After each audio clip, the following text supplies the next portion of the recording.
Boa noite a todas as companheiras, companheiros, camaradas que estão acompanhando aí mais essa edição da TV Comuna, número 3, Papo Aberto. Hoje o tema é o fim da PM, desmilitarização e repressão social. Nós contamos aqui com a presença de dois queridos camaradas, companheiros de luta nossos há muito tempo, diga-se de passagem.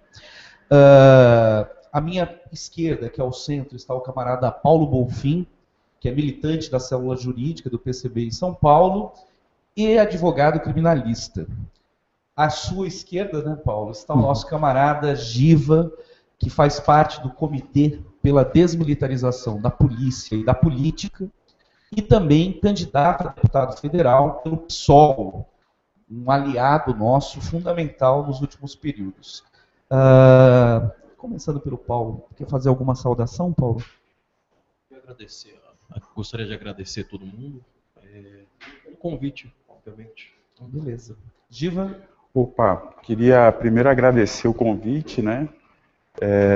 E é importante que a gente possa fazer essa conversa, né, no período eleitoral, mas também não submetido, né, às regras que o período eleitoral impõe para a mídia, né? A mídia nos impõe, a mídia corporativa nos impõe, nos debates. Bloqueio da imprensa burguesa. Bloqueio da imprensa burguesa que não nos permite fazer nenhum debate a fundo, né? Então é fundamental, né, que a gente possa fazer esse debate. Queria agradecer o convite do PCB para que a gente pudesse debater esse tema. Eu sei que é um dos temas centrais, né, da campanha do PCB e isso é muito importante nesse período de muita repressão policial e um indicativo de fechamento do regime.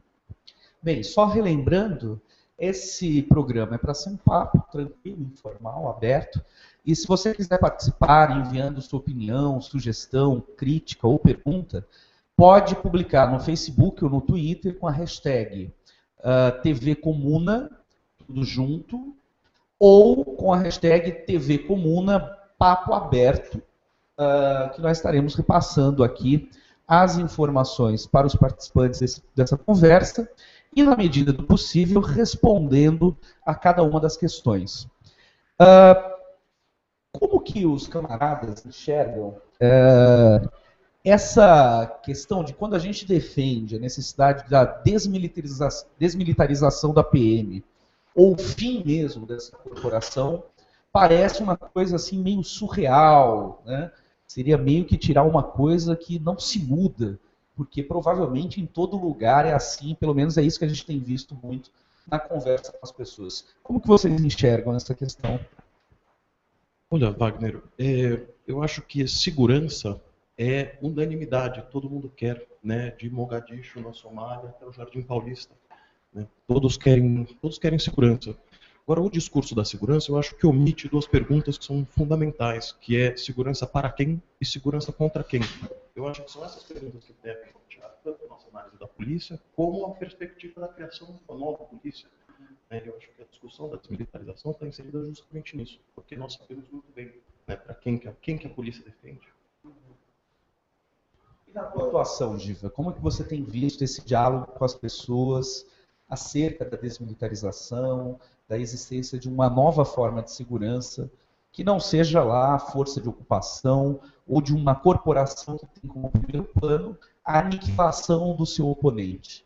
Como que tem sido isso no debate no dia a dia? É muito interessante, né, esse debate, porque eu sempre faço uma pergunta, principalmente nas periferias, né? Eu pergunto o seguinte: as pessoas querem segurança? Todo mundo responde que quer segurança, certo? Aí eu pergunto se as pessoas querem PM. As pessoas falam que não querem PM. Ou seja, isso já é um indicativo de que tem um problema muito profundo, né, nessa polícia. Eu acho que o Paulo colocou uma questão que eu acho que é importante a gente pensar, né, em que marcos que a gente está debatendo, está fazendo esse debate. Porque, na verdade, a polícia ela só existe para defender o patrimônio, porque numa sociedade de classe. Porque numa sociedade sem classes, você não vai precisar de polícia, certo? Então, essa é uma questão. O que a gente está debatendo aqui, né, é um debate sobre construir marco civilizatório, né, para a atuação de um setor da segurança pública. Que eu acho que também o Paulo coloca uma questão muito importante. Que questão que é essa? qual é a concepção de segurança pública que nós temos, né? Porque se a gente vai discutir segurança pública de uma forma fragmentada, né, a gente vai desconsiderar que segurança pública, né, é um conjunto de políticas, né, e aí sim, né, dentro desse conjunto de política, você pode ou não ter, né, um agrupamento de homens e mulheres que garantam a segurança com sua presença física, né? Mas a saúde é um fator que garante a segurança. A educação de qualidade garante segurança. A gente ter ruas iluminadas nas cidades, isso garante segurança. Isso são todos indicativos, né, de pesquisas que foram sendo feitas ao longo do tempo. E a gente debate só um fragmento do que é segurança pública, ou seja, a gente debate um fragmento de forma muito mal esse debate, né? Porque também, por outro lado, né, a gente tem a gente está vivendo um momento, né, que se vende muito a política do medo, né, para que a gente possa abrir mão da nossa liberdade em nome de uma segurança, né? Então, aí a gente afunila o debate só para debater, né, essa corporação, que é uma corporação que não representa a totalidade da segurança. E aí, só para finalizar essa primeira questão, é isso, né? 70% da população brasileira não confia na polícia, obviamente. Com né? razão. Com muita razão. Né? Aqui no estado de São Paulo é uma coisa curiosa e muito importante, só 3% da população do estado de São Paulo confia plenamente na polícia.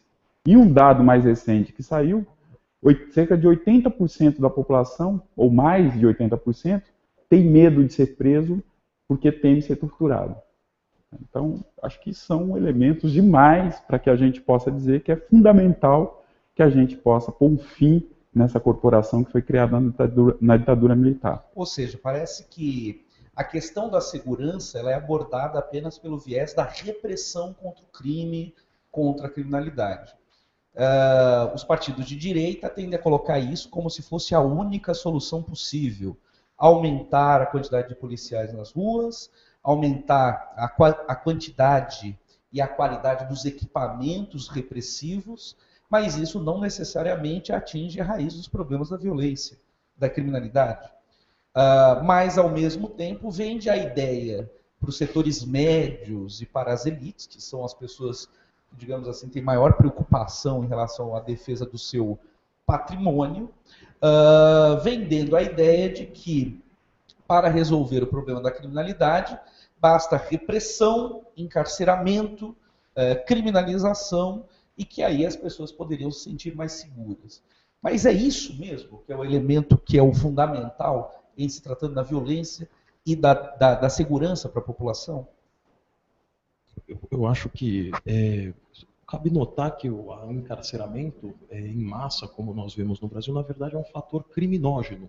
Né? Ele, na verdade, talvez seja o maior problema de segurança pública no estado de São Paulo, sejam os presídios. Né? Agora, outra coisa que eu acho muito importante é frisar... Quando você diz um elemento criminógeno, você está querendo dizer que ele gera crime. Gera novos crimes. Né? É uma grande universidade do crime. E isso é notório há décadas. Né? Agora, eu acho interessante notar, a pergunta que você faz para as pessoas e a resposta que elas dão indica muito uma coisa que nós falamos esses dias, que a polícia militar não é igual à segurança. Né? A polícia militar ela não representa a segurança para as pessoas. Eu acho bom frisar isso. Agora, por que isso? Bom, porque é o seguinte, né, Wagner? Acho que isso é um debate longo. Eu acho que é um debate de... a gente já começando aqui, eu dizendo que é pouco tempo, né, para a gente debater. Isso é uma contradição, né? Mas, na verdade, a gente tem um percurso histórico que eu acho que é muito importante que a gente possa fazer esse percurso histórico, né, em relação a esta constituição dessa polícia, né? Não só da polícia, porque, na verdade, a gente não pode abrir mão de compreender qual que é o movimento do capital, que movimento que o capitalismo fez no mundo, né? E o que leva, por exemplo, um país como o Brasil, que é um país capitalista, que óbvio que hoje, né, é o modelo econômico hegemônico no planeta, né?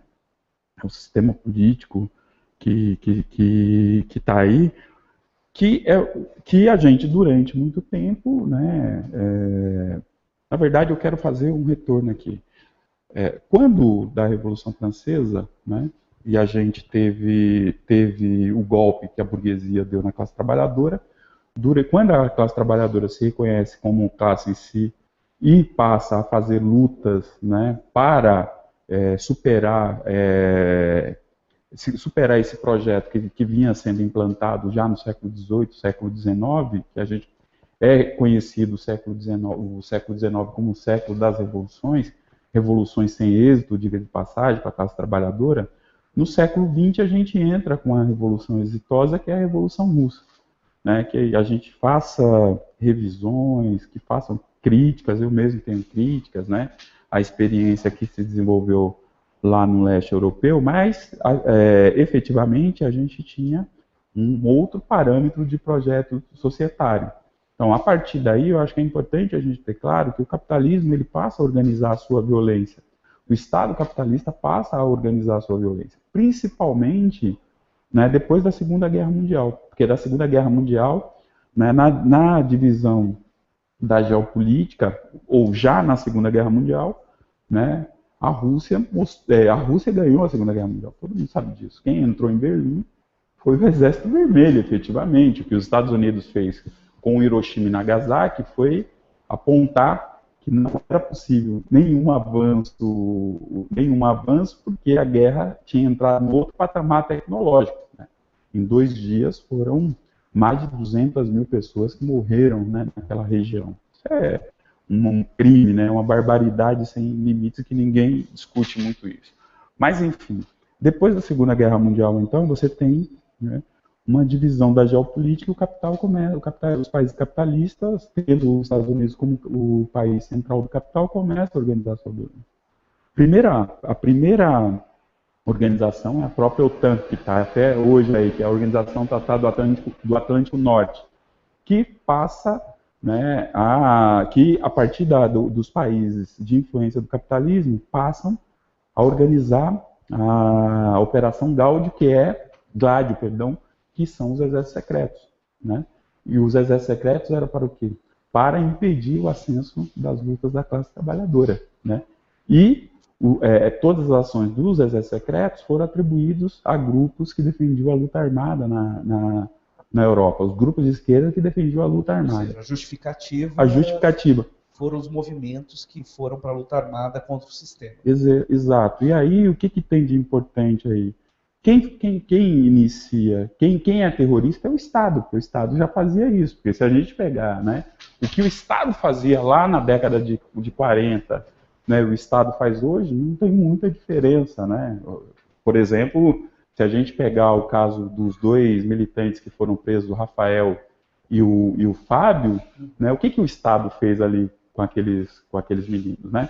Foi criar uma situação e dizer que eles eram os responsáveis pela situação criada pela polícia, né? Os tiros, as bombas e tudo mais, e atribuíram a eles um ato terrorista, ou atos terroristas, né? Que segundo o Estado, quem estava cometendo eram os militantes. Eu acho que esse é um momento. O outro momento é a própria eleição do Kennedy. Quando o Kennedy é eleito, a doutrina Kennedy, qual que era a doutrina? A doutrina Kennedy para a América foi devastadora, principalmente com a Escola das Américas, né, treinando oficiais militares, né, aqui no Brasil, se eu não me engano, foram cerca de 60 mil que foram treinados na Escola das Américas. As forças repressivas como um todo da América se organizaram nesse momento. Foram lá receber uma aulinha de como resolver o problema da luta social. Sim, quem que era? O camarada que era um dos figuras mais cruéis da legião estrangeira, né? O camarada que treinava. E qual que era o princípio da doutrina Kennedy? Que, né, se algum regime estivesse em risco, que as forças armadas e a burguesia atrelada ao capital internacional se levantasse para combater qualquer ascenso da classe trabalhadora.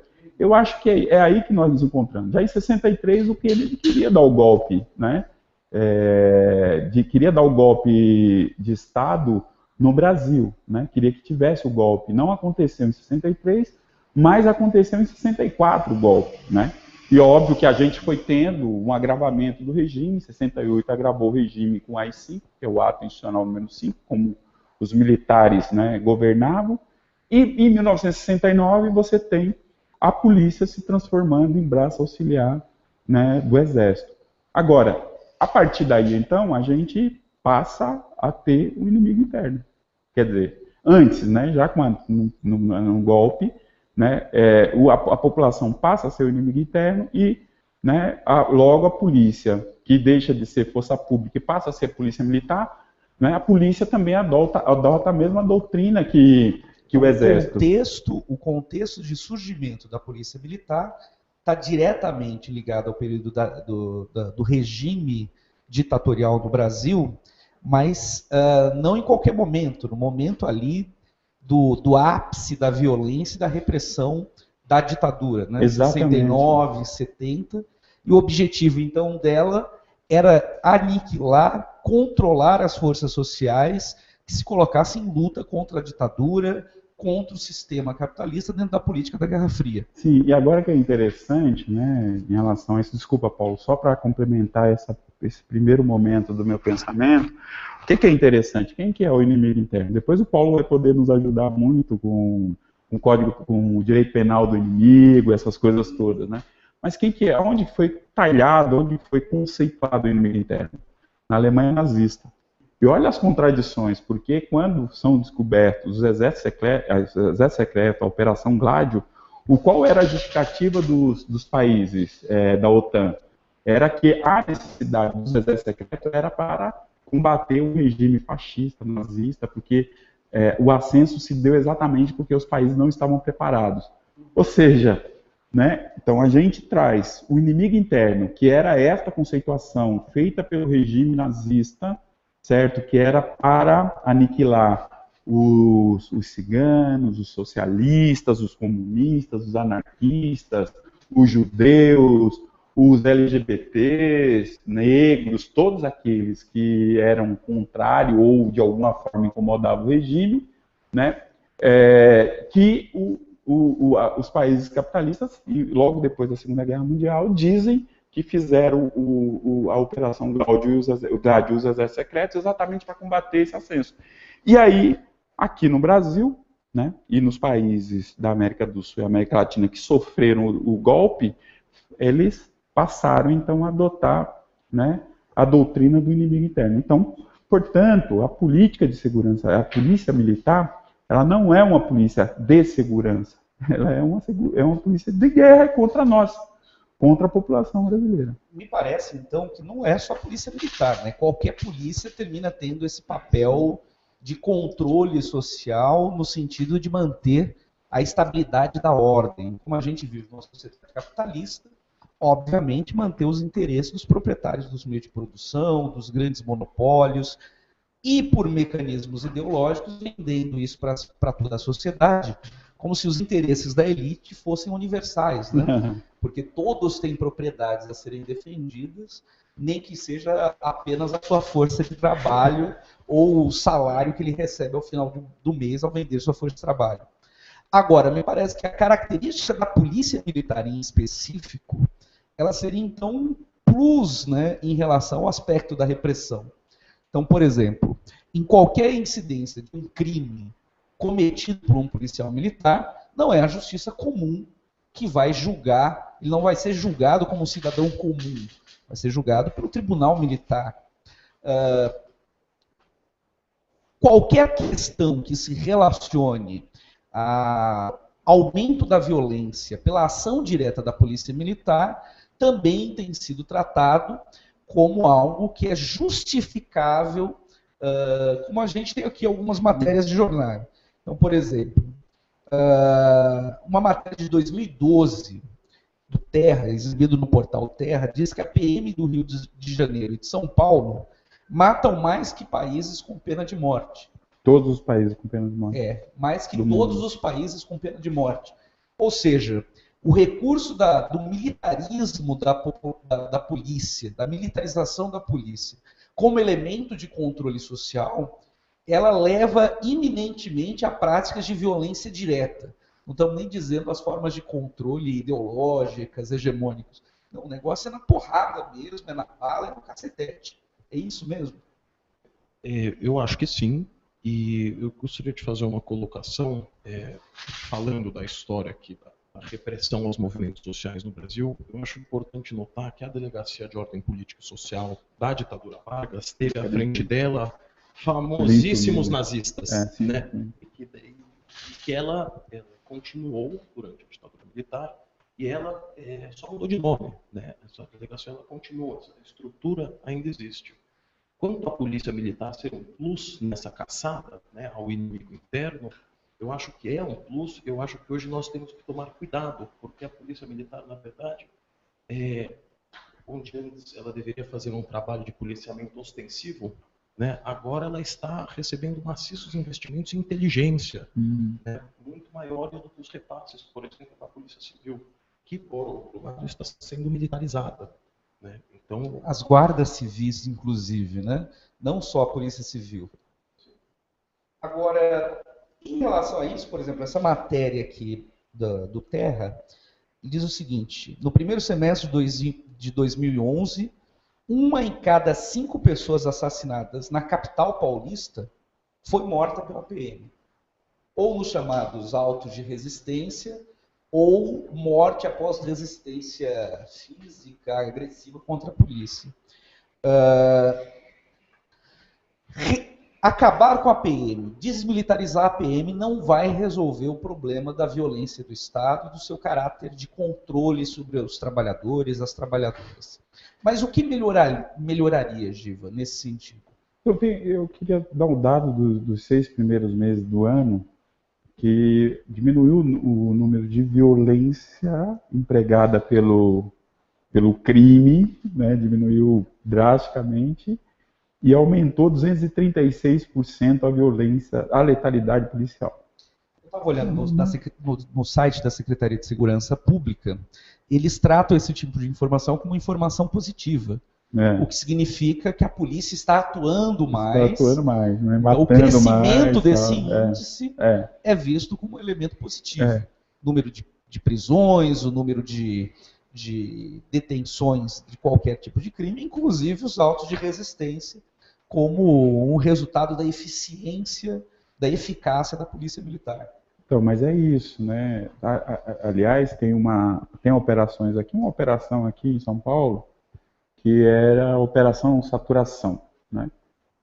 Que várias regiões aqui de São Paulo sofreram essa ocupação, que é a operação de guerra, né? Você traz todo o aparato repressivo, né, para determinada região, e esta região geralmente é uma região, né, empobrecida e operária, né, da cidade do estado de São Paulo. Não foi no Jardim Europa que não teve, foi né? no Jardim Europa, foi em Paraisópolis, mas não foi no Morumbi, né? Em Paraisópolis, a última que deu repercussão foi em Paraisópolis, né? Então, mas essa ideia, essa falsa ideia, né, que na verdade eu não sei, eu não consigo encontrar resposta, não consigo aderência na população para essa política repressiva permanente e crescente do Estado, né, Wagner? Não consigo encontrar essa aderência, porque até o próprio Fórum Brasileiro de Segurança Pública, veja só, que é uma coisa muito interessante. Essa pesquisa que diz que a polícia, 70% da população não confia na polícia, essa pesquisa foi antes das jornadas de junho, no 2013. Então, se esta pesquisa fosse feita depois de junho, ela teria um outro caráter. E veja só um elemento importante, né, que é importante a gente olhar essa pesquisa, né, e ver que essa pesquisa tem deficiências. Por quê? Eu lembro que a secretária-geral do Fórum Brasileiro de Segurança Pública falou o seguinte, que tinha dúvida se soltaria essa pesquisa. Eles só soltaram essa pesquisa por causa de junho. Junho provocou que eles soltassem essa pesquisa. Percebe? Então está muito distante da realidade. Se a gente sair pela rua fazendo uma pesquisa informal, perguntando para as pessoas se as pessoas confiam na polícia, a gente vai ver que resultado é que nós vamos ter. Mas é importante, por exemplo, se referenciar a essa pesquisa. Por que é importante a gente se referenciar a essa pesquisa? Porque metade dos participantes do Fórum Brasileiro de Segurança Pública são militares. E metade os ditos sociedade civil. Percebe? Então tem um elemento muito importante nessa pesquisa que a gente pode e deve se referenciar a ela. Muito embora eu acho que ainda não traduz a realidade. Não traduz a realidade. Agora, é óbvio qual é o elemento, né, que, de certa forma, no imediato, mobiliza as pessoas. O que mobiliza as pessoas é essa cultura da violência, que é o tempo todo comunicada nos meios de comunicação. A gente tem pelo menos 2 períodos estratégicos e muito importantes na vida da classe trabalhadora, que essa política contrária à classe trabalhadora está sempre sendo propagada, que é o horário do almoço e no horário da tarde, no final da tarde, né? Que a classe trabalhadora está ali naquele momento, né, de transição para a janta ou no horário do almoço, assimilando e recebendo essas informações bizarras. Onde, assim, no aspecto ideológico, se cria um grande clima de comoção. Ou seja, se você pega os programas da Band, da Record, o da Atena, o Marcelo Rezende, são esses programas de final da tarde. Então, primeiro você mostra a violência de forma escancarada, repetindo, para gerar aquele sentimento de insegurança que justifique a repressão violenta como elemento necessário para manter a segurança do cidadão. Então você tem aí, ao mesmo tempo, uma estrutura social que tenta legitimizar uma política de repressão de classe, né, como você estava colocando. A polícia militar, não por acaso, vai ter o maior índice de auto de resistência, de pessoas feridas em confronto com a polícia, nas zonas mais pobres, onde vive a população negra, onde vive a população periférica. Então, além de ter um viés de classe, tem um viés étnico, né? E que não se realiza só na repressão, nas penitenciárias. O que a gente vai ver também é o resultado direto disso, né? É necessário manter uma parcela significativa da população, o que o Marx chamava de superpopulação relativa, ocupada ou encarcerada, ou trancada nos manicômios, ou morta mesmo, né? É uma parcela da população que está excluída ou semi-excluída do mercado de consumo, inclusive de venda da força de trabalho, e que gera instabilidade social para o sistema e para as elites manterem o seu processo de dominação. Só para a gente dar continuidade, relembrando que quem quiser participar, basta postar no Twitter ou no Facebook com a hashtag TVComuna, TVC em maiúsculo, o resto da palavra em minúsculo, então hashtag TVComuna ou hashtag TVComuna Papo Aberto, que a gente vai estar repassando aqui. E é justamente sobre isso que chega a primeira pergunta aqui para o Giva. O Renato Marx faz a seguinte pergunta. Fórum Brasileiro de Segurança Pública. Fórum Brasileiro de Segurança Pública. Um abraço para o Renato, que está acompanhando aí esse bate-papo. Sabendo que a nossa sociedade é conservadora e que a vitória da esquerda nas eleições burguesas é uma utopia, hoje, qual seria a sua estratégia para conseguir o fim da PM? Você acha que é possível desmilitarizar os coxinhas antes de uma revolução socialista? Bem, plenamente, né, Renato? Tem uma questão que é a seguinte, isso é uma pauta democrática, né? Eu acho que não vai ser um ou outro partido de esquerda que vai conseguir a desmilitarização da polícia. O que a gente está dizendo aqui... Apesar das dificuldades, parece que tem uma série de países, inclusive países capitalistas, desenvolvidos e não, que as polícias já não são militares, né? O Brasil é um dos poucos países no mundo ainda que mantém esse tipo de modelo. Sim, acho que o Brasil e mais 2 países, né? O Chile e outro país, né? E alguns países em guerra civil, né? Sim. Principalmente na África. Mas não é, a polícia não é militarizada, é o exército que faz, né? A segurança, é uma outra coisa, né? Apesar que o exército faz segurança aqui também, né? O modelo que foi defendido no programa da Dilma... O decreto de garantia de lei e ordem que prevê, né? a atuação das Forças Armadas em conflitos urbanos prevê isso, infelizmente, né? Agora na Copa a gente viu bastante disso, né? Agora na Então Copa. era a Polícia Militar, a Polícia Federal e o Exército, a Marinha, a Aeronáutica, Força Nacional. a Força Nacional empenhada em manter o controle social. Então, eu acho que tem uma questão que é a seguinte, né? A gente não está dizendo que a gente vai fazer a revolução com a desmilitarização da polícia, né? Penso que o debate da desmilitarização da polícia, ele é fundamental porque é possível a gente fazer o debate de que sociedade é que nós queremos, certo? Essa é uma questão. A outra questão é que a gente está dizendo, olha, é necessário ter marco civilizatório para a atuação da polícia. A gente está dizendo isso, a gente não está... Porque a gente não quer a polícia, certo? Mas, né, enquanto a gente não constrói essa sociedade que a gente sonha, né, é necessário que a gente civilize agora o Estado, o braço armado do Estado.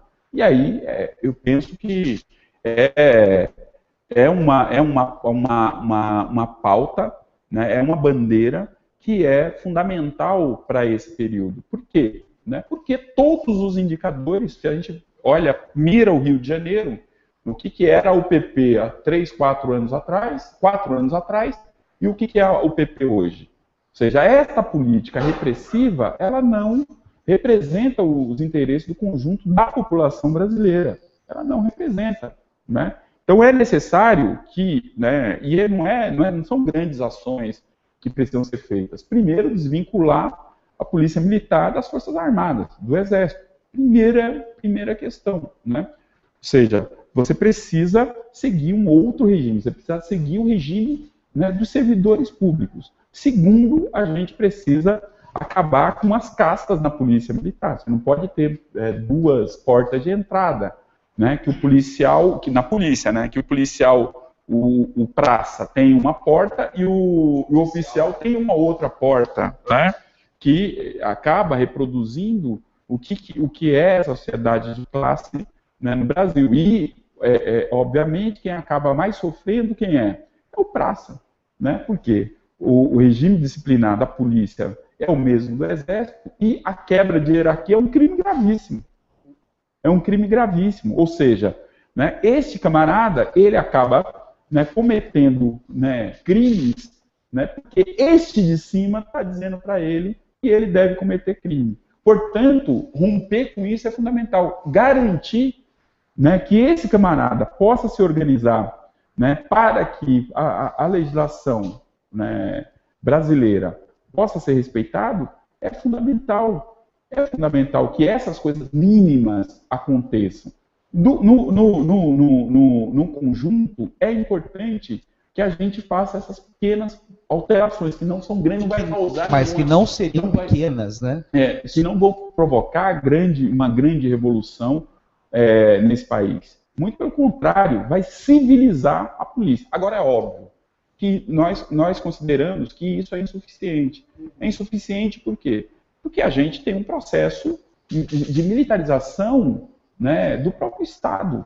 Você tem a questão do caráter do Estado. O caráter do Estado. Isso é insuficiente. Por exemplo, aqui no Estado de São Paulo, nós do PCB, temos defendido não só a desmilitarização, mas óbvio que isso não como pauta que temos a ilusão de achar que ela vai acontecer amanhã, mas que ela precisa, inclusive, ser substituída por uma outra forma de segurança, onde a polícia não atue sobre a sociedade para controlá-la, mas sim sob controle da sociedade. Claro. Que nós temos, por exemplo, aqui defendido como o Corpo de Segurança Civil Comunitário, claro, onde conselhos populares, conselhos de poder popular, fizessem a supervisão e estivessem participando diretamente nas decisões que precisam ser tomadas dentro de cada uma das áreas de segurança. Né? E é fundamental, Wagner, que tenha, né, o controle externo, né, ele tem que ser controle externo de fato. A ouvidoria tem que ser independente, autônoma,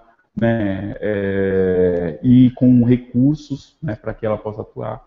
É necessário que se tenha uma corregedoria com o mesmo caráter, não pode ser uma corregedoria de dentro da corporação, é fundamental isso. Ou seja, é necessário criar um corpo, né, uma estrutura, né, capaz de amenizar. É óbvio que você falou, eu concordo plenamente, não é de uma hora para outra, primeiro, que nós vamos ganhar essa batalha. Segundo, não é de uma hora para outra que a gente vai civilizar essa barbárie. Precisa ser revertido, né? O militarismo não basta mudar o nome, né? Eu acho que é um tipo de mentalidade, uma maneira de agir, de se comportar em relação à população. Isso precisa ser revertido, né? Porque não serem mais forças auxiliares das Forças Armadas e tirar o nome, chamar de força pública, por exemplo, não vai resolver o problema. Podem continuar agindo como militares. Ou seja, se não mudar o caráter substancialmente do que é esse efetivo, essa corporação, mudar o nome ou só tirar a farda não resolve o problema. Não. Né? Agora, tem um aspecto interessante que eu queria destacar da pergunta do Renato, é que ele coloca uma relação que muitas vezes é apresentada para nós. Né? Olha só, vocês não têm condições de ganhar as eleições, e isso só o socialismo vai resolver. As pessoas, às vezes, eu não estou dizendo especificamente que é o caso do Renato, mas é interessante que destaque esse aspecto, elas acham que todas as soluções do mundo virá quando o socialismo acontecer. Né? Como se tivesse uma coisa metafísica que nos destinasse que, sem qualquer dúvida, um dia estaremos no socialismo. No paraíso. Bota na conta da revolução. Bota na conta da revolução. O que, na verdade, o que nós, quanto esquerda revolucionária, o que a classe trabalhadora precisa construir, é um projeto político de poder. E esse projeto político de poder não vai começar quando nós tivermos socializado os meios de produção. É agora, na luta de classes, dentro da sociedade burguesa, que nós temos que constituir os patamares programáticos daquilo que precisa ser transformado na realidade social. Então, não é só lá depois do socialismo que nós vamos acabar com a PM, nós temos que defender isso agora. Não é só no socialismo que nós temos que defender que o Estado seja controlado pela classe trabalhadora, pelo povo, pelos setores marginalizados e discriminados. Isso é uma bandeira de luta que tem que começar a ser defendida agora. No debate com o Mauro, por exemplo, Mauriase ontem, nosso candidato à presidência pelo PCB, o Mauro citou o seguinte, uma das matérias que a gente apresentou, 2 oficiais da Polícia Militar tinham sido absolvidos porque a Corregedoria tinha entrado com um processo porque eles se recusaram a utilizar a viatura da PM para arremessar contra militantes que teriam cercado policiais na região do centro de São Paulo. Os oficiais alegavam que em nenhum manual da Polícia Militar justificava e orientava o uso da viatura contra uma multidão, porque poderia causar danos físicos, mortes, colocar em risco de morte as pessoas que estavam. Como eles recusaram e estão numa estrutura militarizada, isso foi tratado como um crime grave. Então, insubordinação de um oficial. Ou seja, eles poderiam ser expulsos pelo fato de se recusarem a agredir de forma violenta manifestantes durante as jornadas de junho para cá. E o Mauro, inclusive, citou o seguinte aspecto, só complementando em relação ao Renato. Marx, já em 1848, dizia que os comunistas, os socialistas revolucionários, precisam desde já dizer quais são seus objetivos. Se Marx falava isso em 48, não é agora que nós temos que esconder quais são os objetivos dos socialistas revolucionários e dos comunistas. Nós queremos um outro Estado, não esse Estado que está a serviço dos grandes grupos, de uma elite capitalista monopolista. Então, nós queremos um Estado que esteja controlado, supervisionado e dirigido pela classe trabalhadora. Então, só nesse sentido, Renato, deixar claro, se vamos ou não ter votos nessas eleições, para nós é o que menos importa. Claro que o voto é importante, porque significa que a população concorda com os eixos programáticos que o camarada Giva tem defendido, que o grupo político em que o camarada está inserido tem formulado, na busca de constituir um programa estratégico para derrotarmos a sociedade capitalista. Ou o voto no PCB da mesma forma, está concordando, está apoiando, incentivando o debate desse programa. Agora, isso tem que ser feito a partir de já. Né? O socialismo não acontecerá se ele não for feito. Nós precisamos fazer o socialismo. E isso que se constrói agora, é a partir de agora, ou nunca teremos uma sociedade capitalista no Brasil. Fico imaginando o burguês lá no século XVI, né? O burguês falando, olha, nós nunca vamos chegar, né, a dirigir a sociedade, nunca, o nosso projeto nunca será vitorioso. Imaginando se ele ficasse ali sentado esperando o que aconteceria. Tem mais uma pergunta aqui, de Giovanni Doriato. Tá um pouco diferente aqui, é Giovanni Doratiotto. Doratiotto. Advogado lá da região de Atibaia. Pergunta para o Paulo. Paulo, qual a correlação originária entre cárcere e fábrica? Falando das privatizações de presídio, parece que é um tema bem interessante. Eu acho que o cárcere e a fábrica, com a escola, com os manicômios, eles possuem várias semelhanças.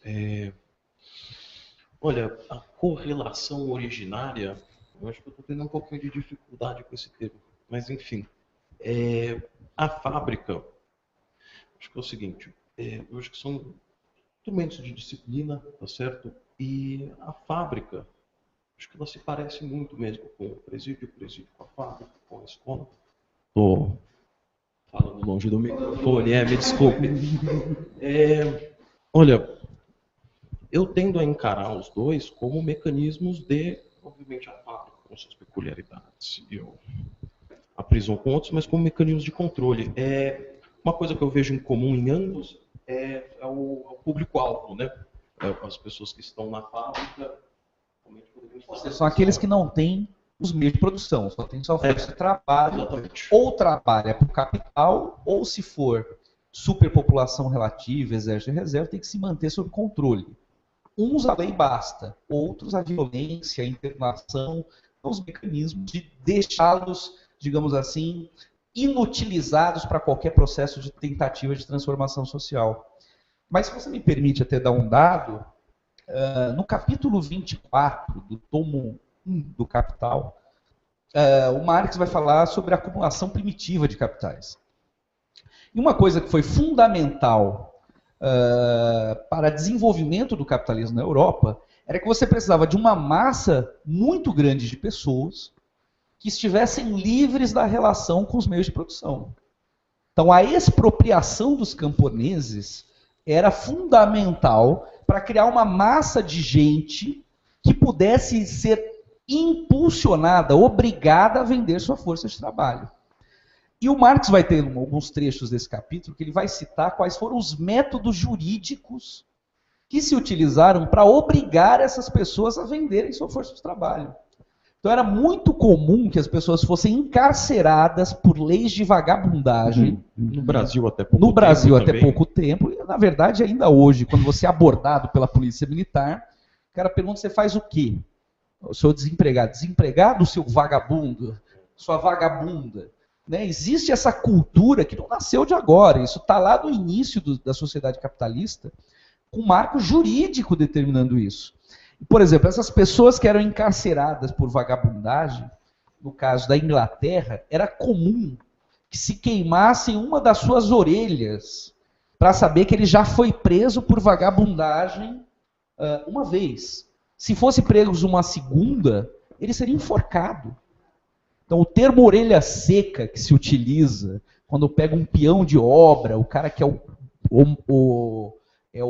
pau para toda obra, em qualquer tipo de trabalho, está originariamente ligado a essa relação entre o encarceramento, onde, por exemplo, na Inglaterra, pessoas eram encarceradas e viam proprietários de fábrica fazer uma espécie de leilão para saber quem ficaria com aquele preso para trabalhar na sua fábrica. Que hoje o preso também trabalha, né? Porque o trabalho forçado é vedado pela Constituição, mas é falta grave dentro do presídio você se recusar a trabalhar. Então, de fato, os presídios lotados são uma força de trabalho. Tem uma série de coisas interessantes, né? Ouvindo aqui, tem uma série de questões interessantes, né? Eu acho que seria legal, eu vou tentar, se vocês me permitem, falar de alguns elementos, porque é óbvio, né, que a gente já tem pensado que os marcos são esses mesmos, não são outros marcos. É importante que a gente possa pensar como isso hoje se configura no Brasil, Paulo. Porque é o seguinte, eu acho que a gente tem alguns elementos muito importantes para a gente pensar esta política de encarceramento em massa, e não só de encarceramento em massa, mas a política de extermínio, genocídio, etnocídio que tem acontecido no Brasil. Né? Um elemento, né, é o elemento da guerra às drogas. Né? Eu acho que é muito importante a gente pensar a referência nossa de segurança pública. Não dá para a gente debater segurança pública aqui, ou a PM aqui, ou segurança pública mesmo, é a concepção que eles têm de segurança pública, né? Se não pensar os Estados Unidos. Não tem jeito, né? A partir da década de 60, esse é o nosso marco, a gente não tem como fugir disso. Então, os Estados Unidos, na década de 70, começo da década de 70, né, desencadeou a guerra às drogas, exatamente para conter o ascenso do povo negro que se armou para combater a violência do Estado, os Panteras Negras. E diga-se de passagem, há muitos indícios que a própria disseminação, por exemplo, da heroína foi prática governamental dos Estados Unidos dentro dos bairros. Não é indício, não. Uhum. Não, é verdade. Como os Estados Unidos, acho que a cada 40 anos, se eu não me engano, 40, um pouco menos, abre os registros dos seus presidentes, né? E está lá o Nixon fazendo os acordos com os traficantes para despejar drogas nos bairros negros, né? Para fazer a guerra às drogas. Primeiro eu despejo a droga e depois eu crio uma política de combate às drogas. Exato. Isso não tem absolutamente nada a ver com o aumento da violência, que diga o próprio Estados Unidos agora, a Colômbia, né? E o Uruguai, que a letalidade lá, em decorrência das drogas, zerou. Né? Em menos de um ano de legalização da maconha, né, demonstrou que nada tem a ver com insegurança, com violência, a questão das drogas. Então, mas sim de uma ação política, né, e foi isso que os Estados Unidos fez com o Richard Nixon. Mas é importante a gente pensar o seguinte, que na década de 80 foi uma década muito crucial para a gente entender o aumento da violência. Né? Por quê? Porque na década de 80 a gente tinha o fim do socialismo real, né, da experiência do leste europeu. E na década de 80 a gente sabe que teve o ascenso do neoliberalismo. É importante a gente ter claro que o neoliberalismo ele não é um ponto fora da curva, muito pelo contrário. Né? Foi em um determinado momento que o capitalismo entendeu que não tinha mais inimigo para combater. Quando o camarada lá do Estado de Bem-Estar Social, o Keynes, né, tem lá a sua teoria geral tal, da economia, não sei o que, de sociedade, Estado tal, que começa a fazer o debate com os lords, com diversos interlocutores, ele fala uma coisa que era muito importante, que em tempos de guerra, entrega-se os anéis para não se entregar os dedos. E nós podemos entender tempos de guerra em dois sentidos, a efetiva e a que aconteceu durante o período pós-Segunda Guerra Mundial, que foi a Guerra Fria, que foi guerra de posições. Né? Os dois blocos estavam fazendo guerra de posição. Quando essa perspectiva ela se acaba, você não tem mais guerra e você não precisa mais entregar os dedos. Então, devolva-me os meus anéis. Né? Devolvam-me os meus anéis. O que são os meus anéis? Essa política de bem-estar social. Portanto, neste momento é que se começa um movimento nos Estados Unidos que se chama Movimento de Garantia de Lei e Ordem, com os falcões. Né? Os falcões começam esse movimento e esse movimento dá origem a que política? A política de tolerância zero, que é esta política que assume, por exemplo, a guerra às drogas com uma intensidade muito grande, que entra aqui no Brasil nos anos 2000, começo dos anos 2000, com a subida ao poder do Geraldo Alckmin aqui em São Paulo, né, que adota essa política e que, se a gente for verificar, na segunda eleição do Lula, ele já adere a esta política, que é a partir daí que você tem, né, esta política adotada nacionalmente no Brasil. Bom, isso é muito importante. Porque eu estou dizendo tudo isso, Wagner, porque é o seguinte, esta política do Movimento de Garantia de Lei e Ordem, que é a política de tolerância zero, ela leva os Estados Unidos a se tornar um Estado penal. O que é o Estado penal? O Estado penal é você encarcerar e explorar a mão de obra, certo? E que aqui é adotada a partir do governo Alckmin, né, nos anos 2000, e isso se traduz agora com essa política de encarceramento em massa, que a gente saiu de quarto no começo do ano para terceiro, mais de 700 mil pessoas encarceradas, na sua maioria quem são? Jovens de 18 a 29 anos. E qual era, por exemplo, pobres, negros, indígenas, enfim, certo? E que na década de 90, qual era o principal crime na década de 90? Cerca de 60%, 70% era crime contra o patrimônio. O que é o crime contra o patrimônio? É crime social. E o que é o crime social? É a ausência de política pública, certo? E aí isso muda. Hoje, 40% é o quê? É vítima das guerras às drogas, né? E quem são? São os jovens. E aí, né, por que jovens? Porque está no seu momento mais produtivo, 18 a 29 anos. E aí você faz o quê? Você começa a instituir no Estado brasileiro o Estado penal, porque você passa a explorar. O Rio Branco, a penitenciária de Rio Branco em Minas Gerais, é exatamente isso. O que diz lá os termos do contrato, né, da empresa, que são construtoras, inclusive, certo?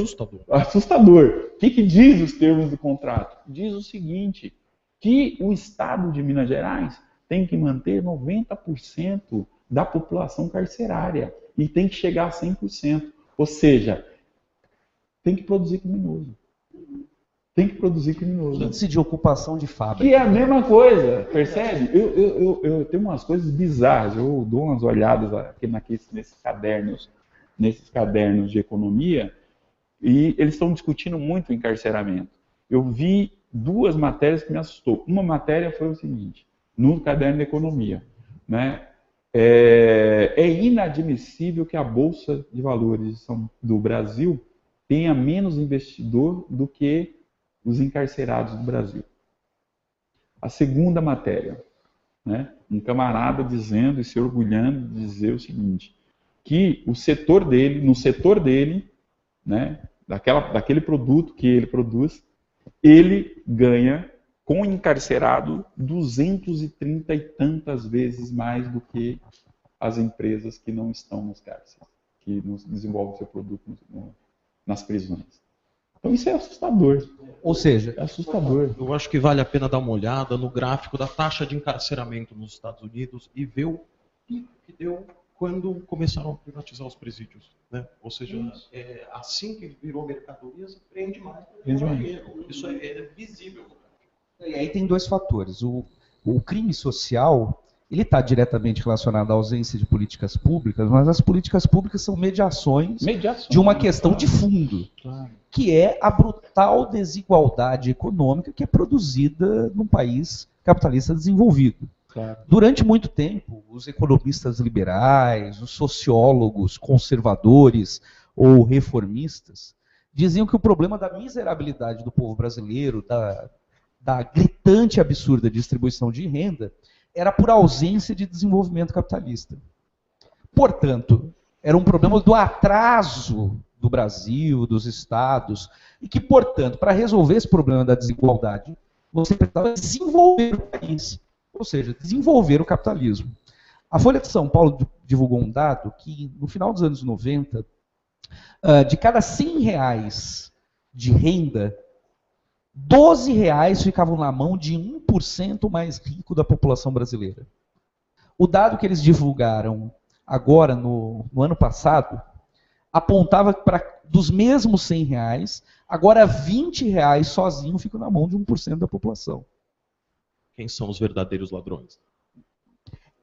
Para entender esse dado e como isso se relaciona no contexto do que a gente está falando, se você tem, então, uma fábrica de desigualdade social, uma fábrica de distribuição miserável de renda, você gera uma população significativamente grande que não estará no mercado de trabalho.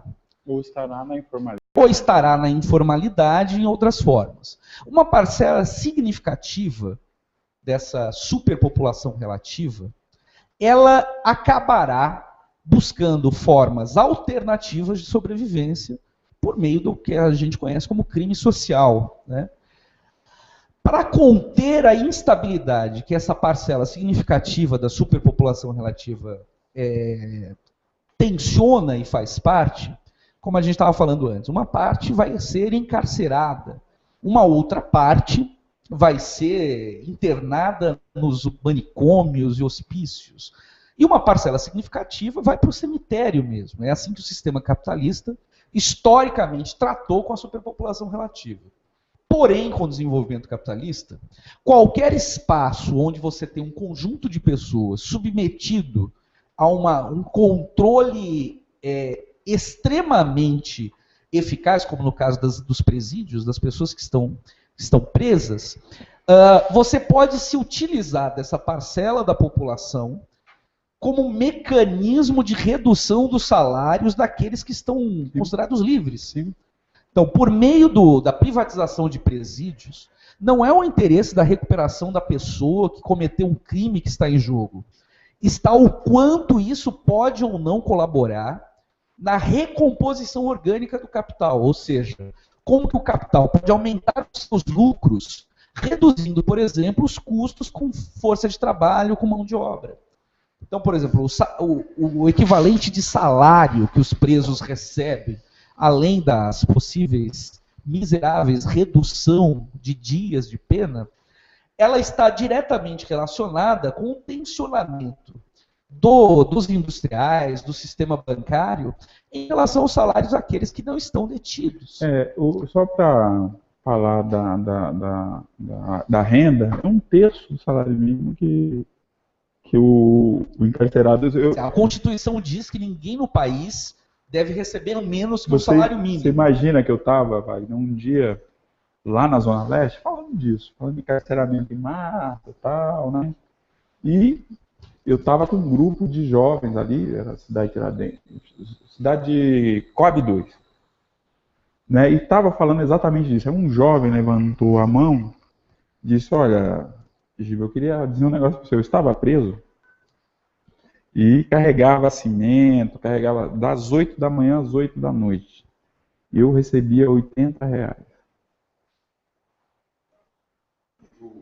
Eu acho que esse é o verdadeiro cerne da questão do encarceramento, porque a questão da socialização, isso já foi abandonado faz tempo. Isso é ideologia.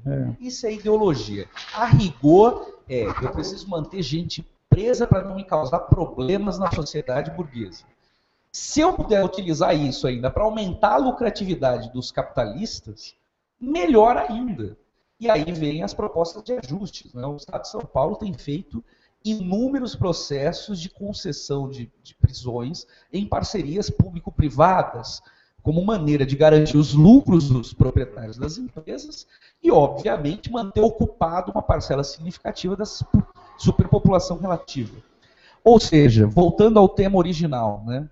Discutir fim da PM é um dos pontos de um conjunto de medidas que sirvam para alterar o caráter social do nosso país, do nosso Estado. Mas que podem ser, mesmo não sendo nesse exato momento, nada que possa ser considerado revolucionário, seriam pontos de sustentação do desenvolvimento e do aprofundamento de uma transformação social de caráter radical. Concordam com isso? Ou seja, lutar contra a PM é parte de um programa que passa por acabar com a guerra às drogas, que na verdade é a guerra contra os pobres, a guerra contra a pobreza, contra os marginalizados. Acabar também com a política de encarceramento em massa como mecanismo de contenção social hoje utilizado pelo sistema contra a classe trabalhadora, contra a superpopulação relativa. Então, a PM como herança da ditadura, acabar por si só já seria um avanço, mas não é suficiente para que se altere o caráter de Estado dos elementos quando se pensa segurança pública. Correto? A estrutura jurídica que vem sendo montada nos últimos anos é fundamental que a gente desconstrua, né? Todas essas legislações, que são legislações de exceção, né? Por exemplo, a Lei Geral da Copa, que o Brasil aprovou de forma transitória, né? Mas a gente sabe que não será tão transitória. O Decreto de Garantia de Lei e Ordem, veja só, em 2001, o Decreto de Garantia de Lei e Ordem, que tem inspiração no movimento de garantia de lei e ordem, que traz elementos importantíssimos, né, nesse debate de segurança, né, e de segurança de Estado. Já na década de 30, né, teve um encontro do Exército para debater segurança pública, e eles falavam das forças oponentes, que volta agora na portaria normativa de garantia de lei e ordem do final do ano passado. Quem eram as forças oponentes? As forças oponentes éramos nós. Na década de 30 eles já diziam isso. Que eram os socialistas, que eram os anarquistas, que eram os comunistas, que estavam fazendo uma guerra psicológica mundial. A diferença é que antes as forças oponentes eram só nós, anarquistas, socialistas, revolucionários, comunistas. Agora, qualquer um que luta por um direito, que se confronte com os interesses do capital, agora é força oponente. Está lá na portaria normativa. A democracia democratizou a repressão para qualquer luta por direito básico. E aí tem esses pequenos, essas leis. Aqui em São Paulo é um laboratório, né, absurdo do que é isso, né? E, infelizmente, o debate, né, de duas candidaturas que o capital quer, que é a do SCAF e do Geraldo Alckmin, centram exatamente nessa política falida de insegurança pública, né? Mas a gente vai verificando essa série de leis que foram sendo feitas aqui, sendo aprovadas em São Paulo, a lei anti-máscara, esta lei da lei delegada, que é aumentar, privatizar, né, a mão de obra dos policiais, né, as prefeituras podendo contratá-los, ou seja, o camarada está trabalhando absurdamente. Fazendo bico, né? Aqui em São Paulo, se eu não me engano, contingentes eram de 5 mil. Fora outra coisa, né? A gente estava vendo uns dados no mês passado, que o maior efetivo de seguranças particulares hoje do Brasil está no estado de São Paulo. Está no estado de São Paulo. E que é maior que o efetivo da Polícia Militar já hoje. Não, é mais do que isso, Wagner. Eu vou dar um dado, que é o seguinte. A segurança privada no Brasil é 4 vezes maior do que todo o aparato de segurança. As Forças Armadas, as polícias, as guardas civis, metropolitana. Ou seja, é uma indústria mesmo que está se construindo, e aí por isso que a violência do Estado, do capitalista, né, é estrutural. Sim, eu acho que sob esse ponto de vista, desmilitarizar a polícia não resolveria o problema, né? E restaria o capital, restaria com esse exército privado. Né? Tenho aqui mais uma pergunta, não foi direcionada a alguém especificamente, mas é a pergunta da Gianluca Biagini. Qual deve ser a postura dos companheiros perante as greves policiais? Está aí um tema polêmico interessante. Alguém quer começar falando sobre isso? Se a gente está defendendo a desmilitarização da polícia para que, inclusive, o trabalhador, né, possa ter o direito de se organizar, a gente não pode ser contra as greves de nenhum setor. Qual é a grande questão? É que é a seguinte, né? É importante que a gente possa perguntar qual é a postura da polícia em relação às nossas greves, as greves da classe trabalhadora de forma geral. Isso é importante, porque teremos solidariedade terão solidariedade se... Uma greve da PM hoje. As esquerdas revolucionárias devem apoiar as greves da PM? Nós temos debatido bastante esse tema dentro do partido, inclusive ouvindo os movimentos sociais, mas tem uma coisa que eu acho que é fundamental entender. O PM, o policial, é um trabalhador assalariado? É. Mas é importante entender que um dos elementos do método do materialismo dialético é entender as coisas conforme as relações que o determinam, né?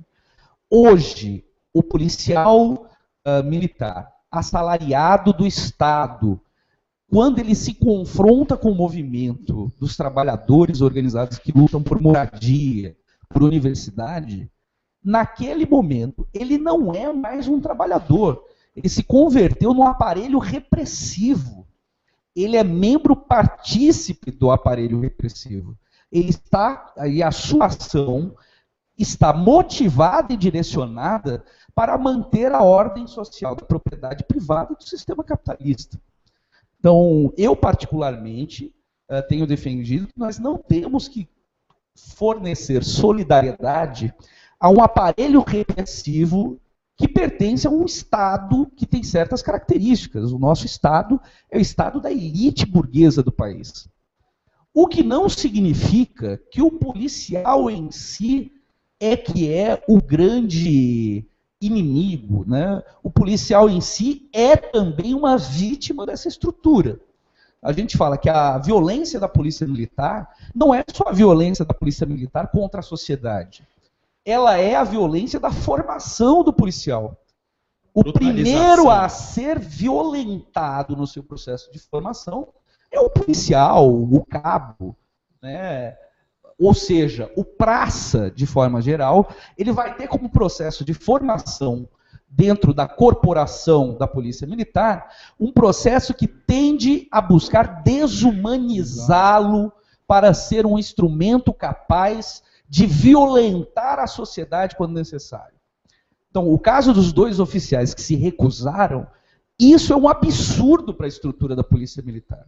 Porque eles não são pagos e treinados para fazer esse tipo de questionamento. E arrisco dizer que só recusaram porque são oficiais. Se fossem soldados ou cabos, tinham obedecido. Ou se tivessem recusado, digamos assim, sendo cabo, soldado, sargento, a punição e a severidade do tratamento dado ao caso seria maior do que sem contra dúvida. Um oficial, né? Ou seja, quando você ouve falar de execuções praticadas por PMs, raramente você ouve um oficial envolvido ser metido junto. Vai o PM, vai o cabo, mas o oficial está protegido pela estrutura, que é uma estrutura de castas, como falou o Giva. Queria dar dois elementos que eu concordo com você, Wagner, mas que é importante a gente pensar, né, como é que a gente efetivamente, né, pode construir alianças, enfim, né. Na Bahia, eu não sei se vocês lembram daquela grande greve que deu toda aquela repercussão, acho que em 2011, né, que teve toda aquela repercussão. Logo em seguida, eu não sei se vocês lembram também, teve a greve dos professores. Os policiais perderam. Aliás, teve julgamento no ano passado, parece que a Associação de Cabos e Soldados lá tiveram que pagar. Fecharam, parece que praticamente fecharam, né? E na greve dos professores, os policiais se recusaram a bater nos professores, né? Uma outra situação que eu me deparei é uma situação em que estão vivendo os policiais do Ceará. Os policiais do Ceará têm se levantado em grande número contrário à militarização. Inclusive, nas jornadas de junho, se vocês procurarem, vocês vão ver policiais chamando a população para a jornada de junho. Certo? Isso é algo interessante. Santa Catarina também tem um processo lá, uma das principais lideranças em Santa Catarina é policial, né, sargento, se eu não me engano, sargento, candidato inclusive ao Senado lá, que é a favor da desmilitarização e tem um debate profundo, inclusive, sobre o elemento classista, né, da polícia militar, né? Esse elemento, essa discussão está colocada. Então, eu penso que é possível fazer algumas conversas, dependendo da conjuntura, enfim, e do acúmulo que tem se tido em algumas regiões do país, né? Agora, concordo que apoiar, ser solidário, sem que a gente tenha, né, uma pauta mínima, que é fim das torturas, fim da repressão nas greves, desmilitarização da polícia, esses são elementos que não dá para abrir mão em qualquer apoio né, que a gente pretenda dar a qualquer movimento, né, dos aparatos de repressão do Estado. Ou seja, se a polícia militar quer apoio das esquerdas revolucionárias para suas pautas salariais, parece que eles vão ter que fazer os seus próprios movimentos de apontar que não estão a serviço dos interesses que determinam as tarefas que eles têm que realizar.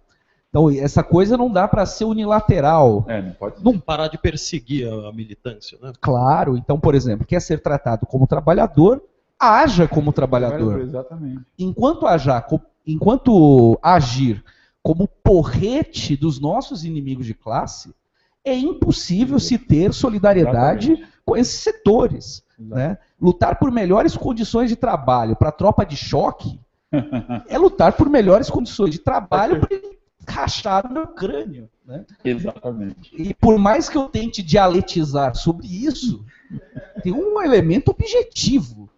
Né? Agora, existem setores descontentes, existem, por isso que nós dizemos, os primeiros a ganhar com o fim da polícia militar serão os próprios policiais militares. Com certeza. Claro, não aquele que faz parte dos esquadrões de extermínio, não aquele que faz parte dos acordos com o narcotráfico, não aquele que faz parte com a estrutura corrupta do sistema capitalista. Né? Exato. Agora, fazendo uma movimentação enquanto trabalhadores, ou seja, dialeticamente se comportando como aliados, obviamente que eles encontrarão aliados na esquerda revolucionária. Até lá, não são os nossos inimigos, mas são representantes e o porrete dos nossos inimigos de classe. Então, não tem acordo, pelo menos na nossa perspectiva. Chegou mais uma pergunta do Felipe Avelino. Felipe Avelino, via Facebook.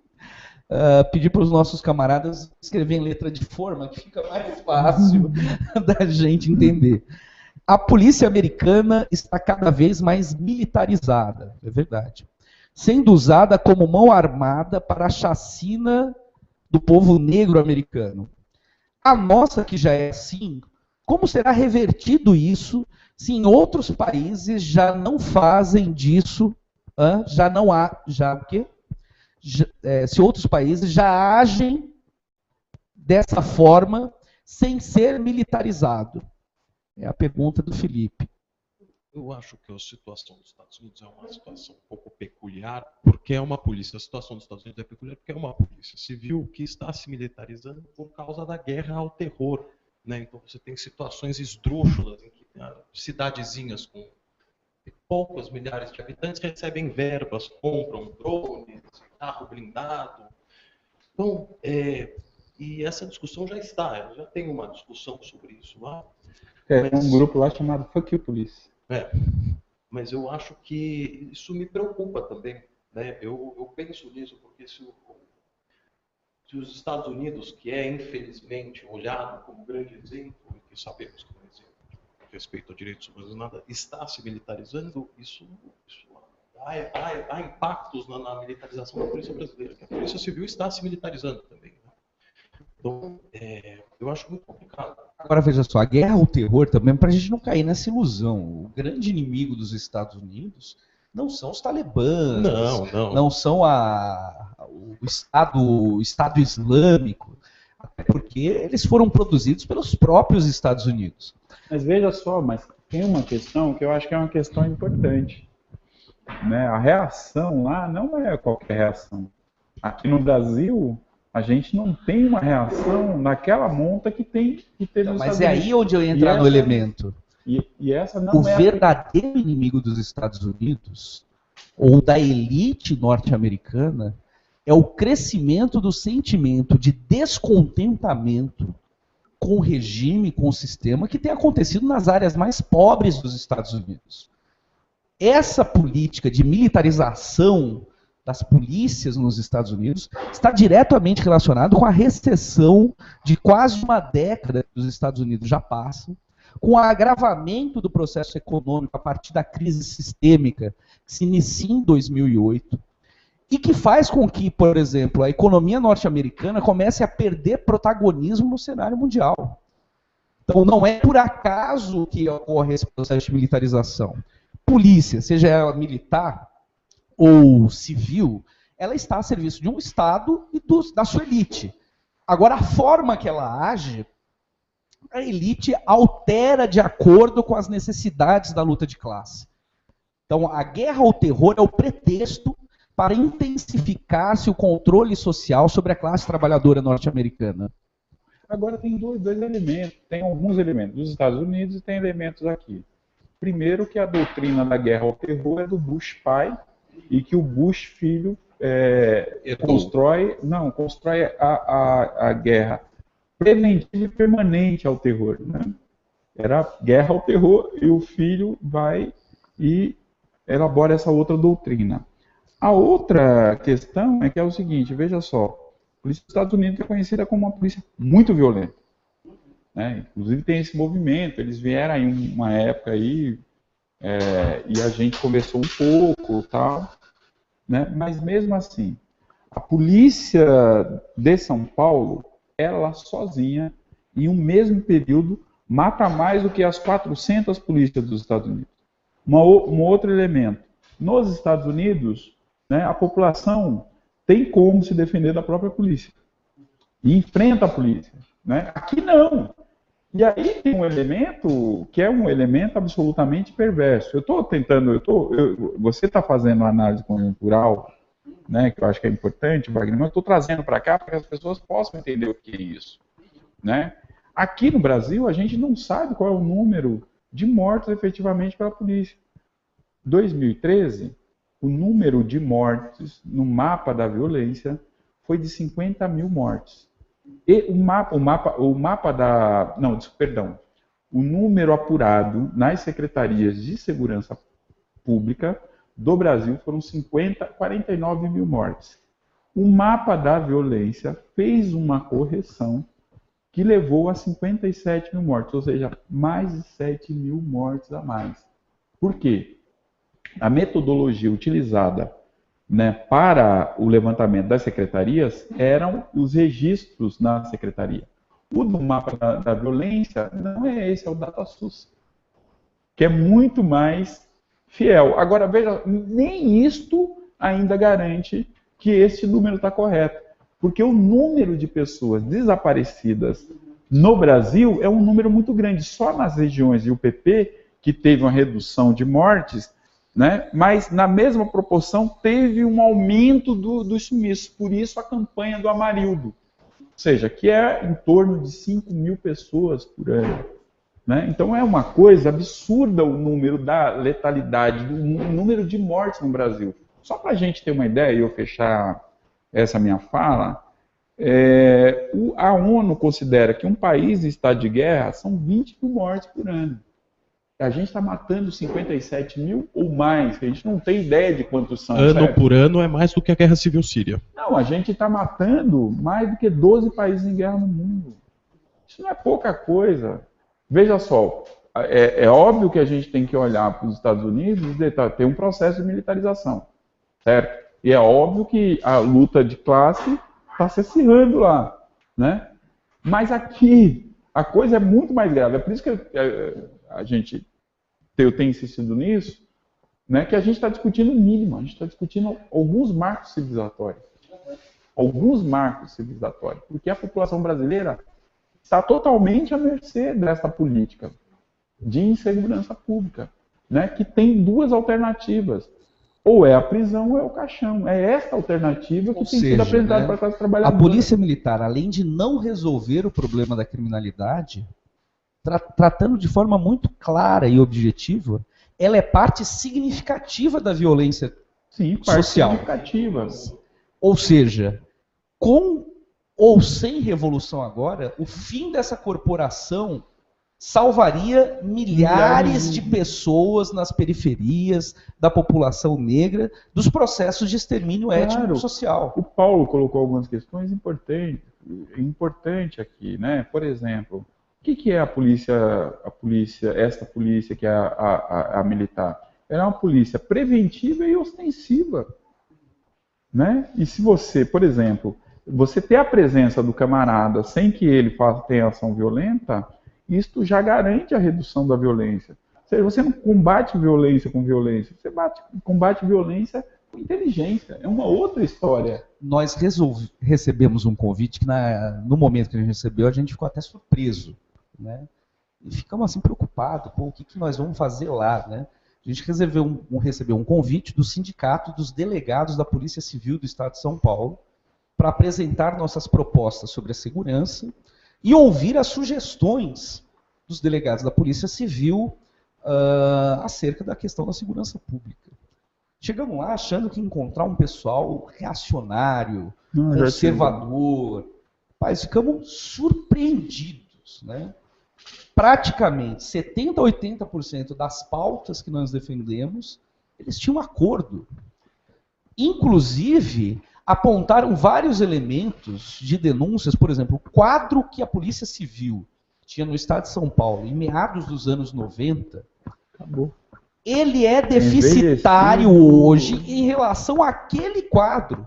Não é nem que não há reposição. E olha, era 44 milhões hoje a população de São Paulo. Era 34, 36 ou 10 anos atrás, agora 40. E aí eles apontaram o seguinte, olha que interessante. O governo do PSDB em São Paulo, assim como a maior parte dos governos, só investem na polícia militar. Não investem na polícia civil. Está sendo sucateado. Não investe nos setores de inteligência. Não investe numa reestruturação. Porque não quer combater. Não quer resolver. Porque, olha só, qual seria o papel da Polícia Civil? A Polícia Civil tinha que estar investigando, de fato, as quadrilhas organizadas, a lavagem de dinheiro dentro dos estados pelo crime organizado. E aí eles fizeram uma outra denúncia, falou que não só no estado de São Paulo, como em outros estados, os governos estaduais usam a Polícia Civil para investigar seus adversários políticos. Militarização da polícia. E os movimentos sociais. Militarização da política. E que eles são contra isso. Militarização da política. Nós ficamos surpresos. Militarização da política, né? Militarização da política. Exatamente. Que isso faz com que os índices de resolução de crimes e olha o absurdo que foi feito agora. Transformar a Guarda Civil em polícia. Sim, claro. E isso vai agravar mais ainda. Claro. Porque vai ser utilizado cada vez mais esses aparatos a serviço do... Nós conversamos com eles, falamos, por exemplo, da necessidade de acabar com a polícia militar. Teria que ter uma corporação civil sob controle da sociedade. Eles tiveram acordo. Falamos da necessidade de acabar com a política de guerra contra as drogas. Defendemos explicitamente a legalização com controle estatal da distribuição e da produção de todas as drogas no Estado brasileiro, a fim de que possa ser feito um conjunto de políticas públicas, de redução de danos, de controle da qualidade, que interfere na saúde pública das pessoas que se utilizam de drogas hoje ilícitas. E assim, para nossa surpresa, eles entenderam as propostas e estavam de acordo que elas teriam impacto positivo. Então, nesse sentido, às vezes a gente descobre, no contexto da luta de classe, certas coisas que chegam a ser surpreendentes. Chegaram mais duas perguntas. Amanda, só para a gente saber que horas que nós temos aí, 21h30. Eu vou passar essas duas últimas perguntas e a gente vai encaminhando já para o nosso final desse programa. Antes que o pessoal que esteja assistindo também se canse. Vai embora, né? E a gente fique aí só falando entre nós também. A Paula Franco, de Caxias do Sul, manda a seguinte pergunta. A Polícia Civil também não é violenta?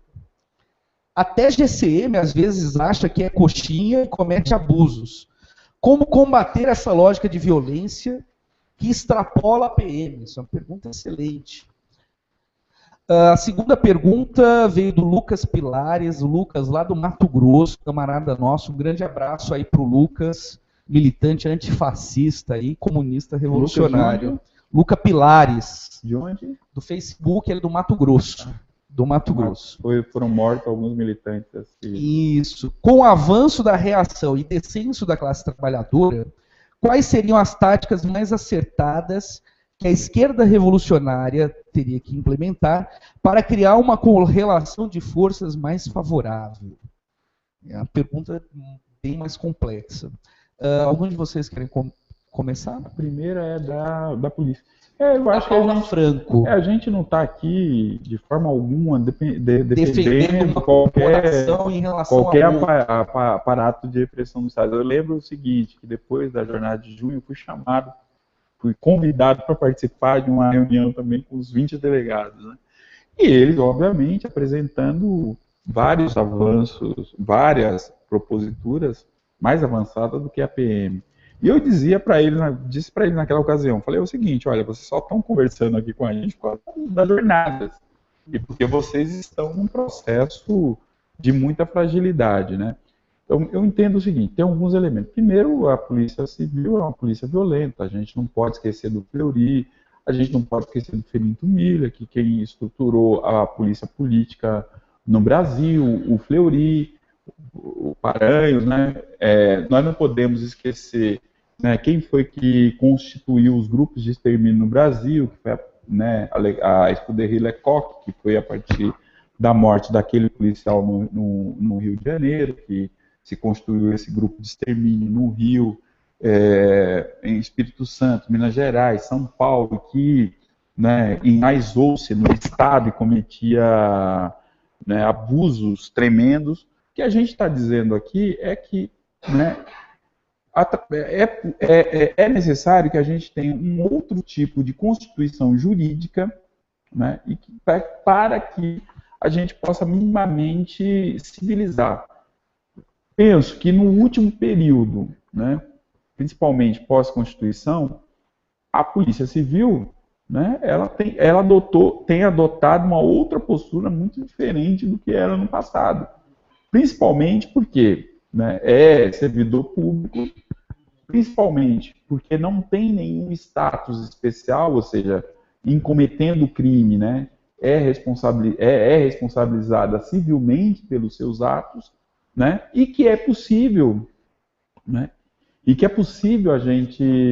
a gente a partir, né, de uma série de outras, né, mudanças necessárias, que a gente possa ter um controle maior sobre as ações da Polícia Civil, né, de uma polícia. Nós temos falado o seguinte, né? Quando a gente defende o centro na construção do poder popular, a gente tem defendido algo que não é necessariamente construído por dentro do Estado burguês. Claro. Né? É necessário alterar radicalmente o caráter do Estado. Né? Uhum. Qual é a classe que dirige esse Estado? Uhum.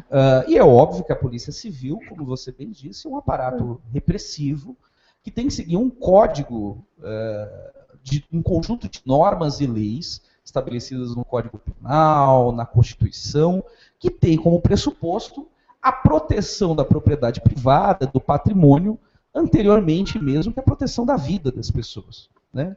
Então nós vivemos um Estado burguês e isso determina o papel que a Polícia Civil também realiza. Propriedade privada é claro. Isso.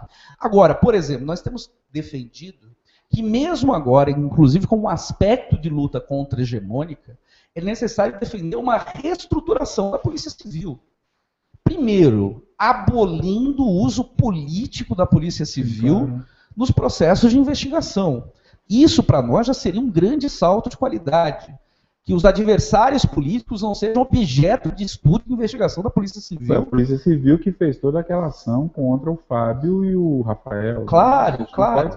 Segundo aspecto é que o objetivo de uma força policial como a Polícia Civil deveria ser investigar o crime organizado, o narcotráfico internacional, Porque o varejista da droga, o que eles chamam de traficante hoje da sociedade capitalista, na verdade ele é resultado de um problema social, da falta de alternativas, da precária distribuição de renda, da precária condição de vida como um todo. Quer atacar o tráfico, ataque os bancos. Ataque os bancos, lavagem de dinheiro, a ataque evasão um de conjunto de parlamentares que fazem lobby, que facilitam os processos que estão relacionados com o grande narcotráfico.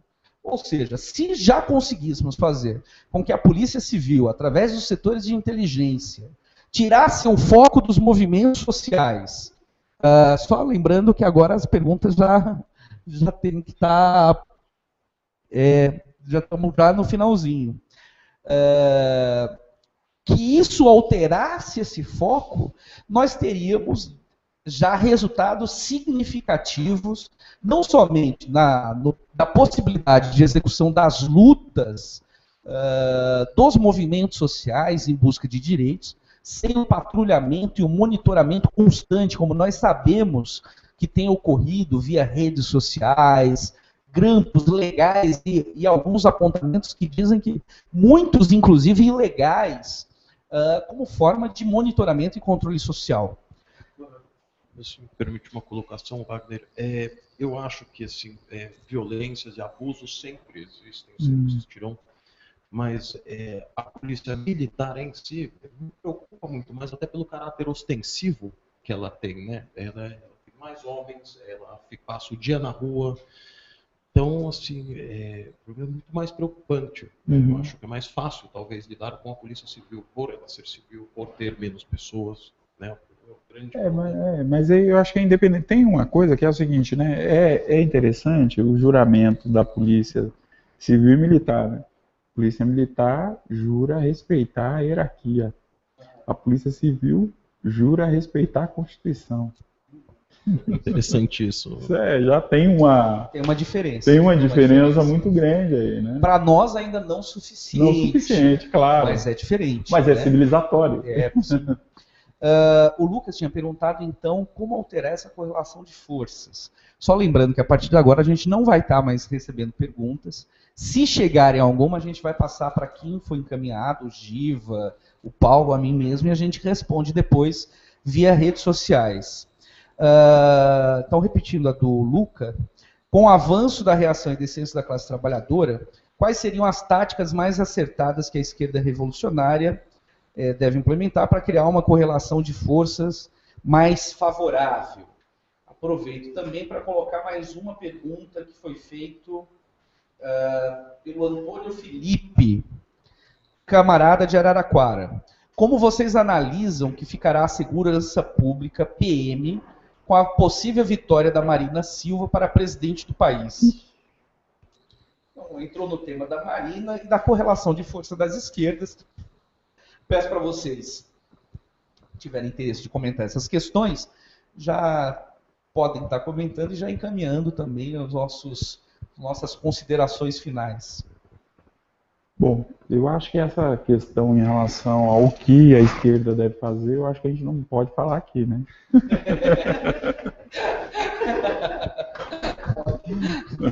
Olha Mas só. acho que uma coisa fundamental que a esquerda sempre fez e precisa continuar fazendo é a educação política, obviamente. Eu acho que talvez a pergunta dele tenha a ver até com a questão dos black bloc, não sei. Me parece que essa coisa de qual a tática a ser utilizada nesse processo de descenso possa ter alguma relação. Eu vou te dar minha opinião, Luca. Eu acho que a tática de Black Bloc demonstrou os seus limites. Em um dado momento das manifestações de junho para cá, ela foi importante para pautar de novo o elemento da autodefesa, da ação direta, tirar a classe trabalhadora, a juventude, setores médios do apassivamento, né? Há algum tempo a gente ia para as manifestações e só apanhava sem qualquer tipo de reação. Então acho que no momento inicial foi interessante por dizer, olha, nenhum cidadão, nenhum trabalhador é obrigado a ser vítima da violência do Estado sem reagir, né? O direito de legítima defesa é algo que até a Constituição burguesa garante. Agora, qual o limite disso enquanto tática? Uma vez que ela é de forma espontaneísta, individualizada e tem como elemento da ação direta o único recurso de enfrentamento ao Estado, rapidamente ela pode ser absorvida pelo sistema, dentro da sua estrutura de instituições ideológicas, com apoio da grande mídia, e fez com que, então, a ação dos movimentos, dos militantes, ativistas e coletivos adeptos da tática Black Bloc, se convertesse no pretexto para aumentar ainda mais a violência policial e do Estado. Por isso que nós temos dito que é necessário dar um salto de patamar. Não fazemos coro com a criminalização dos militantes adeptos da tática Black Bloc. Entendemos, inclusive, a reação dessa tática como resultado da violência do Estado, da violência dos aparatos repressivos, mas que é necessário organização e uma estratégia política para dar sentido às ações táticas, né? Então, eu quero colocar um elemento, Wagner, porque eu acho que é muito importante a gente debater isso, né? As lutas da classe trabalhadora, elas sempre tiveram um elemento de proteção e de enfrentamento, de autoproteção e enfrentamento, né? A gente pega aqui as lutas, as guerras que tivemos aqui no século passado, né, para, né, que a gente pudesse conquistar alguns direitos trabalhistas, né, que principalmente sindicatos dirigidos pelos anarquistas foram os principais protagonistas, né, ou qualquer outra luta histórica. A violência sempre foi um elemento presente, mas sempre foi um elemento presente de repressão do Estado. E a gente se organiza historicamente, né, para fazer esse enfrentamento. Agora, eu tenho esse elemento, que é o elemento de correlação de força, que é o elemento, um elemento importante, que é esse elemento, né, de que se não tem construção coletiva, né, perde o sentido e a se não tem estratégia. Se não tem estratégia. Tá, eu vou lá para me defender da ação direta violenta do Estado. E quando o Estado muda de ação, ao invés de ser agora na violência, ela vai pela manipulação da mídia. Agora tem um elemento. Como é que eu reajo a isso? Onde está a minha mobilidade e flexibilidade tática? Tem um elemento muito importante, que é importante que a gente possa debater nos marcos do liberalismo, nos marcos daquilo que a burguesia construiu, né? Que é o nosso direito de reagir à opressão. Está lá, nos Estados Unidos, a reação ela se dá nesses marcos. A emenda 5 garante esse direito desta reação quando, nos Estados Unidos, né, quando da opressão. A Carta Francesa também está lá, aquela que inspira as constituições do mundo democrático burguês, está lá falando a mesma coisa. Então, eu acho que é importante a gente ter, né, muito mais conversas nesse sentido, né? Agora, obviamente que a conversa tem que ter essa perspectiva estratégica, né? Essa perspectiva. A estratégia tem que ser o conjunto de passos que nos leva ao objetivo, sim, construir uma sociedade sem classe, sem exploração do ser humano sobre o ser humano. Sim. Agora, isso, por exemplo, não pode se transformar numa camisa de força de uma ação tática. Então a gente tem repetido isso. A ação direta, a autodefesa é um dos elementos que deve constar como direito dos seres humanos e da classe trabalhadora. Mas que, por exemplo, métodos da ação não violenta também, né, nós não podemos ser adeptos da violência pela violência. Eu quero colocar outro elemento, né, um elemento importantíssimo, em cima disso que você colocou. A classe trabalhadora quer a paz, quem quer a guerra, claro, e a burguesia, claro, é o capitalismo. Sim. Sempre produziu e sempre nós não temos ilusões que o sistema vai deixar que as coisas caminhem tranquilamente. Mas nós temos que ter inteligência e lembrar uma frase que é muito conhecida do Lenin, né? Temos que ter firmeza estratégica, mas flexibilidade tática. Sem isso, a gente não conseguirá derrotar o sistema que é nosso inimigo, né? Eu acho que tinha um elemento da Marina, né? Bom, se quem ganhar for a Marina, for a Dilma ou a Aécio, o caráter de classe do Estado não muda. Não mudará, então, né, não mudará. E o próximo período, o que a gente visualiza, não queremos, né, mas é que a crise, a gente vai entrar num período de crise, né? Eu não sei se posso brincar com essa questão, mas a diferença em qualquer um dos três casos é que num caso você teria o Estado mínimo, o cacetete do Estado mínimo para garantir a economia de mercado. No outro, o cacetete do Estado interventor para garantir a economia de mercado. E no caso da Marina, você teria o cacetete, que se diz que está longe dessa polarização, né, mas que continuaria arrebentando crânios a serviço da nova política da classe dominante. Então, muda muita coisa. Muda acentos, mas o caráter de classe, os grupos que determinarão a política e os aparatos repressivos, não tenho dúvida. Ganhe qualquer um deles essas eleições, o caminho da classe trabalhadora e do povo continua sendo nas ruas, continua sendo de organizar um projeto de poder político próprio para transformar radicalmente esse sistema. Alguma declaração final, Paulo? Paulo é um homem que só fala objetivamente aquilo que é necessário. É um advogado. Diga-se de passagem, já nos fez ganhar aí dos processos nossos de indeferimento, já ganhamos quase todos. Então, os dois últimos agora, venceu a máquina burocrática da justiça eleitoral, tem sido difícil. Mas já estamos com boas vitórias, esse é o homem que tem nos conseguido aí, junto com outros camaradas da célula jurídica, nos ajudar a resolver esses problemas. Diva, tem alguma saudação final? Eu queria agradecer muito, né, essa possibilidade da gente, durante o período eleitoral, né, debater essa questão, que é uma questão importante, está potencializada por N questões, né, pelo agravamento da violência do Estado, ou pela própria conjuntura eleitoral, né, que coloca em evidência o debate de projeto de sociedade e qual é o lugar, né, da violência que o Estado construiu e tem aperfeiçoado e tem agravado ela contra a classe trabalhadora. Então é fundamental, porque os debates que a gente tem visto nesse sentido, ver o filtro do processo eleitoral ou da mídia corporativa, dos meios de comunicação corporativa, né, não nos representa, não nos traz elementos de verdade para que a gente possa formular, né, a respeito disso, né, e que nos leve a entender, né, qual que é a dimensão dessa violência, né, do Estado. Então eu queria agradecer vocês aí por ter participado aqui desse bate-papo bem denso e agradável. Só lembrando, camarada Giva é candidato a deputado federal pelo PSOL, partido aliado nosso, faz parte da Insurgência, que é um coletivo que a gente tem tido uma atuação conjunta, muito fraterna, muito leal, e que pretendemos que ela se prolongue, essa relação, para além dos calendários eleitorais. Lembrando que seu número é 5006. 5006. Vejam, tem um rap que foi feito aí, além das urnas. Tá na rede social, além das urnas. Além das urnas. Perfeito.